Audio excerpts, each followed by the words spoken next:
हमारे चैनल को देखने वाले सारे दर्शकों को क्रेजी हिंदी कहानियां की ओर से विश यू अ मेरी क्रिसमस। गरीब बहू की क्रिसमस। नीलम और राहुल की नई नई शादी हुई थी। नीलम की सास छाया बहुत ही कंजूस और घमंडी इंसान थी, जबकि नीलम बहुत ही शांत स्वभाव और दयालु किस्म की थी। नीलम के घर जो भी भीख मांगने आता वो उसे खाली हाथ नहीं भेजती थी। नीलम की ये बात नीलम की सास छाया को बिल्कुल भी पसंद नहीं थी। हर दिन वो इस बात को लेकर नीलम को डांटती रहती थी। एक दिन छाया की पड़ोसन विमला छाया से मिलने उसके घर आती है।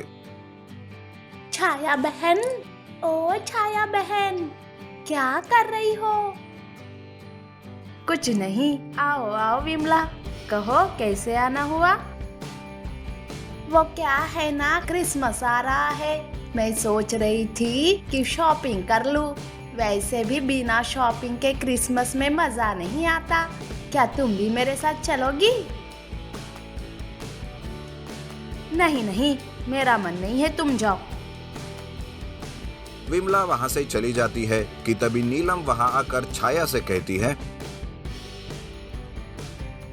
माँ जी चलिए ना, हम भी चलते हैं शॉपिंग के लिए। वैसे भी क्रिसमस बस कुछ ही दिनों में है।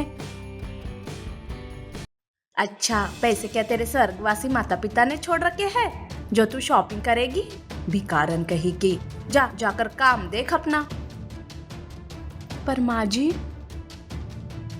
क्या परवर लगा रखा है, जाकर काम कर देख, नहीं तो तेरी जुबान हलक से अलग कर दूंगी। नीलम चुप हो जाती है। शाम को राहुल बहुत उदास होकर घर आता है। नीलम राहुल को उदास देखकर उसे पूछती है, क्या बात है, आप इतने उदास और परेशान क्यों हो? अरे हम लुट गए, बर्बाद हो गए, हमारा सारा कंसाइनमेंट नदी में डूब गया, लाखों का नुकसान हो गया। ये सुनकर सभी उदास हो जाते हैं।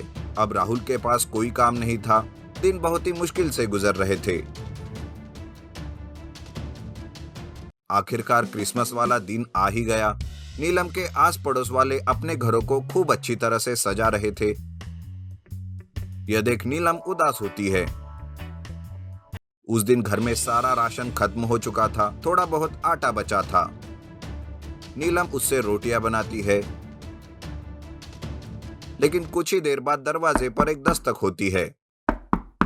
छाया जाकर दरवाजा खोलती है तो दरवाजे पर एक बूढ़ा आदमी खड़ा था।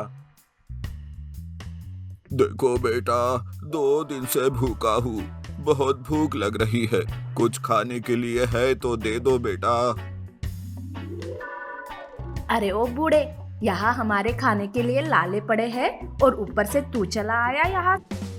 बहुत भूख लगी है, एक तो रोटी दे दो। बहेरा है क्या, सुनाई नहीं देता? चल जा यहाँ से। ये कहकर छाया उसके मुंह पर दरवाजा मार देती है।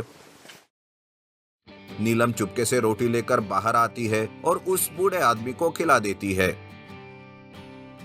यह देख छाया को और भी गुस्सा आता है और वो नीलम से कहती है, अरे ओ कलमुही, तू क्या अपने आप को रईसजादी समझ रही है जो यूं दान धर्म कर रही है?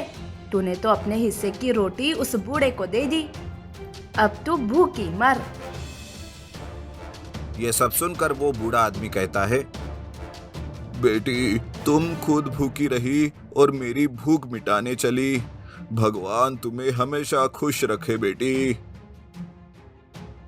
ये कहकर वो बूढ़ा आदमी अपनी थैली में से एक छोटा सा क्रिसमस ट्री निकालकर नीलम को देता है और कहता है, ये लो बेटी, इस क्रिसमस ट्री को तुम अपने आंगन में बो देना, तुम्हारी सारी परेशानियां दूर हो जाएगी बेटी। बूढ़ा आदमी वहां से चला जाता है। नीलम उस ट्री को अपने आंगन में बोने के लिए एक गड्ढा खोदती है कि तभी खड्डे में से एक बड़ा सा बक्सा बाहर निकलता है। नीलम उस बक्से को खोलकर देखती है तो उस बक्से में बहुत सारे सोने के सिक्के, हीरे और जवाहरात थे। यह सब देखकर नीलम चौंक जाती है कि तभी वहां छाया और राहुल आते हैं। वो दोनों भी उस बक्से को देखकर चौंक जाते हैं। बेटी, मुझे माफ कर दे। मैंने तुझे हमेशा दान पुण्य करने से रोका था। आज तेरी वजह से हमारे घर में फिर से खुशियां आई है। यूं छाया बोल ही रही थी कि राहुल का फोन बजता है। हेलो, हाँ बोलो। अरे वाह, ये तो कमाल हो गया। ठीक है, मैं अभी आकर आपसे मिलता हूँ। राहुल फोन रखकर एकदम से चिल्लाने लगता है। Yahoo, yes yes. अरे बेटा, क्या हुआ?